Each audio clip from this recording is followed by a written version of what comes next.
قانون کام کیسے کرتا ہے؟ اس کی بنیاد کیسے رکھی جاتی ہے؟ دیکھیں، یہاں جو چیز سب سے زیادہ متاثر کن ہے وہ یہ ہے کہ قانون ہمیشہ ایک خاص اور منطقی ترتیب سے چلتا ہے۔ مطلب قانون نویس جب بھی کوئی اصول بناتے ہیں نا تو وہ پہلے ایک جنرل پرنسپل طے کرتے ہیں۔ اچھا، یعنی ایک عمومی اصول طے کیا جاتا ہے؟ جی بالکل، ایک عمومی اصول، اور پھر اس کے بعد ہی اس کی مستثنیات یا ایکسیپشنز بتائی جاتی ہیں۔ یہ ترتیب کبھی الٹی نہیں ہو سکتی۔ ہاں، اس ترتیب کی سختی کو سمجھنے کے لیے ماخذ میں ایک بڑی زبردست اور روزمرہ کی مثال دی گئی ہے، وہ حلال اور حرام گوشت والی۔ وہ گدھے کی گوشت والی مثال نا؟ ہاں، بالکل وہی والی۔ اب دیکھیں عمومی اصول کیا ہے، وہ یہ ہے کہ صرف حلال اور پاکیزہ چیز کھائی جائے، صحیح۔ اور اس کے بعد اس کی مستثنیات دی گئیں۔ بالکل، کہ اگر کوئی شخص کسی ایسے جنگل یا صحرا میں پھنس جائے جہاں موت کا ڈر ہو تو وہاں جان بچانے کے لیے انتہائی مجبوری میں گدھے کا گوشت کھانے کو بھی ایک مستثنی حالت کے طور پر گوارا کیا گیا ہے۔ اب ذرا سوچیں، اگر قانون بنانے والا سب سے پہلے ہی مجبوری کی حالت اور گدھے کے گوشت کا ذکر کر دیتا تو کیا ہوتا؟ تو وہ تو پورا نظام ہی بگڑ جاتا۔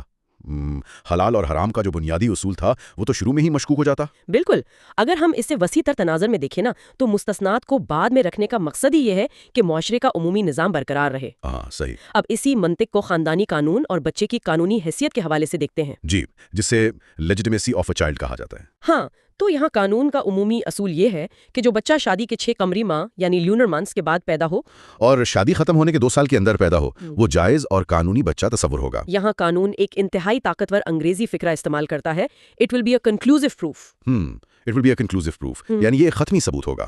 لیکن ایک منٹ، یہاں ایک الجھن ہے۔ اگر کوئی چیز قانون کی نظر میں حتمی ثبوت بن گئی ہے تو اس کا مطلب تو یہ ہونا چاہیے کہ عدالت نے دروازہ بند کر دیا۔ ہاں، بظاہر تو یہی لگتا ہے کہ اب مزید کسی بحث کی گنجائش ہی نہیں۔ تو پھر کوئی اس حتمی ثبوت کو چیلنج کیسے کر سکتا ہے؟ مطلب کیا اس سے عدالتوں میں افراتفری نہیں پھیلے گی؟ اس سے واقعی ایک اہم سوال پیدا ہوتا ہے، اور یہی وہ مقام ہے جہاں مستثنیات یعنی ایکسیپشنز کا کردار شروع ہوتا ہے۔ تو وہ مستثنیات کیا ہیں؟ دیکھیں، قانون حتمی ثبوت اس لیے بناتا ہے تاکہ بچوں کو معاشرتی تانوں اور بیجا الزامات سے بچایا جا سکے۔ یہ معاشرے کے استحکام کے لیے ضروری ہے، لیکن قانون اندھا نہیں ہے۔ اچھا، تو اگر کوئی شوہر یہ دعویٰ کرتا ہے کہ وہ بچہ حیاتیاتی طور پر اس کا نہیں ہے تو پھر کیا ہوگا؟ تو اسے اس حتمی ثبوت کے فولادی دائرے کو توڑنے کے لیے انتہائی ٹھوس اور عدالتی ثبوت لانا ہوگا، جسے ہم انگریزی میں کوہرنٹ ایویڈنس کہتے ہیں۔ کوہرنٹ ایویڈنس، اس کی کوئی عملی مثال؟ مثال کے طور پر وہ عدالت کی میز پر اپنا پاسپورٹ اور ٹریول ہسٹری رکھ دے اور ثابت کر دے کہ پچھلے کئی سالوں سے وہ تو ملک سے باہر تھا۔ ہاں، مطلب ان کی کبھی ملاقات ہی نہیں ہوئی تو پھر یہ حتمی ثبوت ٹوٹ جاتا ہے۔ جی بالکل ٹوٹ جاتا ہے۔ ایک اور بہت دلچسپ مستثنی صورت عدت کے حوالے سے بھی ہے۔ ہاں، عدت کا تو ایک بڑا مقصد ہی یہ جانچنا ہوتا ہے کہ آیا عورت حاملہ تو نہیں ہے۔ بالکل، اگر ایک عورت عدت پوری ہونے پر عدالت کے سامنے خود یہ تسلیم کر لیتی ہے کہ وہ حاملہ نہیں ہے تو قانون اسے مزید 6 ماہ کا گریس پیریڈ دیتا ہے۔ اچھا، یعنی 6 ماہ کی مزید مہلت دی جاتی ہے کہ شاید اسے سمجھنے میں کوئی طبی غلطی لگی ہو۔ ہاں، لیکن اگر ان تمام مہینوں کے گزرنے کے بعد اچانک کوئی بچہ پیدا ہوتا ہے تو وہ جو حتمی ثبوت والی شرط تھی نا، وہ تحلیل ہو جاتی ہے۔ واہ، مطلب اب ثابت کرنے کی تمام تر ذمہ داری، جسے برڈن آف پروف کہتے ہیں، وہ اس عورت پر آ جاتی ہے۔ جی بالکل، برڈن آف پروف عورت پر شفٹ ہو جاتا ہے۔ تو اس سب کا مطلب کیا ہے؟ مطلب یہ کہ قانون ایک توازن قائم کر رہا ہے، وہ پہلے بچے کو تحفظ دیتا ہے، لیکن اگر سائنس اور سفری حقائق چیخ چیخ کر کچھ اور کہہ رہے ہوں تو قانون حقائق کے سامنے سر تسلیم خم کر لیتا ہے۔ صحیح، لیکن یہ بتائیں کہ جب یہ حقائق اور دعوے تیار ہو جاتے ہیں تو انہیں عدالت کے سامنے پیش کیسے کیا جاتا ہے؟ کیا یہ ایسا ہی ہے کہ جس کے ہاتھ جو کاغذ لگا وہ سیدھا جج کے پاس چلا گیا؟ ارے نہیں، قطعی طور پر نہیں۔ اگر ایسا ہو تو عدالتیں تو کباڑ خانہ بن جائیں گی۔ ہاں، میں بھی یہی سوچ رہی تھی کہ کوئی تو طریقہ کار ہوگا نا۔ جی، ثبوت پیش کرنے کا ایک باقاعدہ اور انتہائی سخت فلٹریشن سسٹم ہے۔ آرٹیکل 130 اور 131 اسی بارے میں ہے۔ اچھا، تو یہ آرٹیکلز کیا طے کرتے ہیں؟ دیوانی مقدمات یا سول کیسز کے لیے سول پروسیجر کوڈ یعنی CPC کا آرڈر 18 لاگو ہوتا ہے، اور فوجداری کیسز کے لیے ضابطۂ فوجداری یا CRPC کے تحت کارروائی چلتی ہے۔ اور جہاں قانون بالکل خاموش ہو وہاں کیا ہوتا ہے؟ وہاں پر ہائی کورٹ کے قواعد لاگو ہوتے ہیں یا پھر جج کی سوابدید چلتی ہے، جسے ہم قانونی زبان میں ڈسکریشن آف دا کورٹ کہتے ہیں۔ یہاں ایک بڑی مشہور انگریزی کی لائن ہے، میں چاہوں گی آپ اس پر روشنی ڈالیں۔ The judge shall admit the evidence if he thinks that the fact, if proved, would be relevant۔ G, the judge shall admit the evidence if he thinks that the fact, if proved, would be relevant۔